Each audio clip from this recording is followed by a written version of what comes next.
Welcome to the Penguin Republic, my dear hatchlings. I'm your host, Ren, and welcome to the first ever, well, not really first ever, but this is the first time I'm doing a lore theory video for my Blue Archive analysis series. This video is gonna talk about what lies outside of Kivotos and why hasn't Nexon touched upon this topic yet, and how they can tackle this in the main story. By the way, thank you all for 1,500 subs. I really appreciate it. I couldn't have gotten to that point if it weren't for you guys. If I reach 2,000 subs, I'm gonna cosplay as Miyu, okay? Anyways, without further ado, let's get right into it. Before we get into the outside of Kivotos, let's talk about Kivotos itself. Kivotos, also known as the Academy City, is a place where thousands of students live and is governed by the General Student Council. These students always carry guns and all of them have halos which protect them from harm and also grant them superhuman feats. But apparently they are also susceptible to death via too much injuries, age, illness, drowning, and other things, just in a much more extreme note. However, there is one mysterious being living in Kivotos who is an outsider. Well, not really. There are others, but we'll get into that later. Here comes Sensei, a mysterious adult who is not a native Kivotos citizen.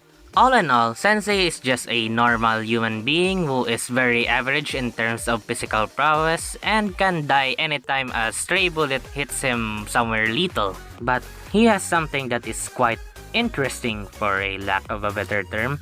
He has the adult card, and every time he uses it, something otherworldly happens and it makes him win battles. How exactly does that work? We don't really know. What we do know is that this adult card, which looks like a normal credit card, has always been within Sensei's possession. But if he uses it too much, he will become a being just like Black Suit, Maestro, Francis, and Bitchris. What exactly does that mean? This leads us to the main topic of this video. Although Sensei didn't come from the same place as those other individuals, he will still go through the same process if he abuses his adult card. Then that would mean that everyone that comes from outside of Kivotos has powers or weapons that are so OP that if they decide to abuse it, they will transform into these mysterious beings. That'd be terrifying to think of for the students' sakes. Imagine other people who live outside of Kivotos. They come over and then decide to wage war against the students. Like, damn.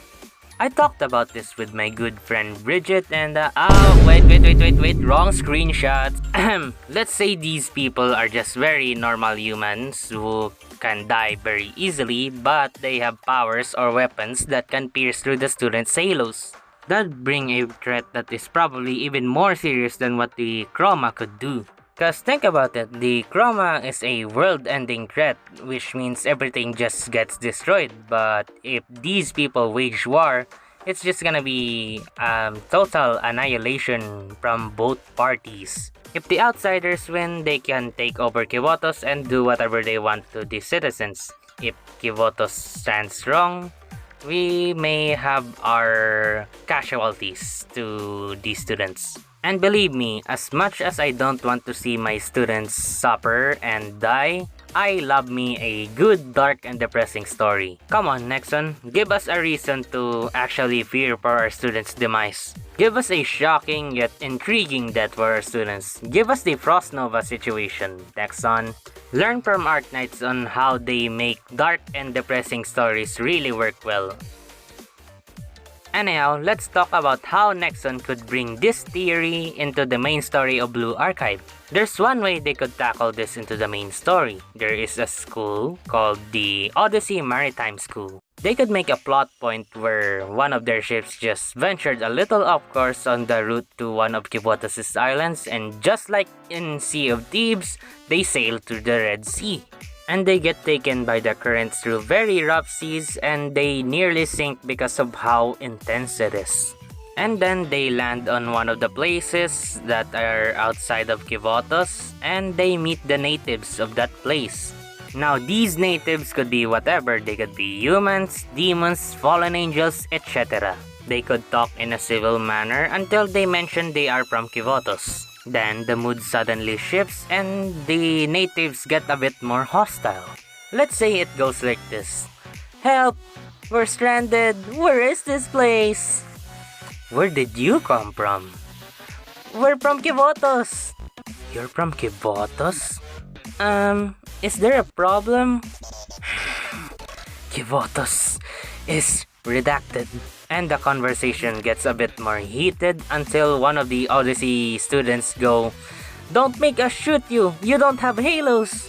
And then the native would be like, "Oh yeah?" The bullet hits one of the Odyssey students and it actually pierces through the skin of that student, despite the halo.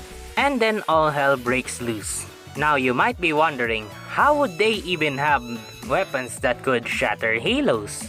Remember Golconde, or should I say Francis?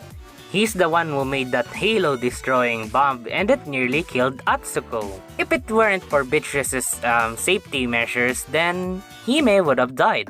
And where did Francis come from? That's right, outside of Kivotos. Can you see where I'm getting at with this? There could be loads of weapons or powers that can destroy halos. We just haven't delved much into it yet. Anyways, let's wrap things up for this video. The possibilities of whatever may exist outside of Kivotos is endless, and I really wish that Nexon would tackle this into the main story. But I'd say that Nexon should finish the remaining storylines so we can get closure on that, so that we can embark on a new journey. And as much as I want this to be true, in the end, it's just a theory, a game theory. Anyways, yeah. Thanks for watching. Like and subscribe for more, and I'll see you in the next one whenever it comes. Bye. Mwah.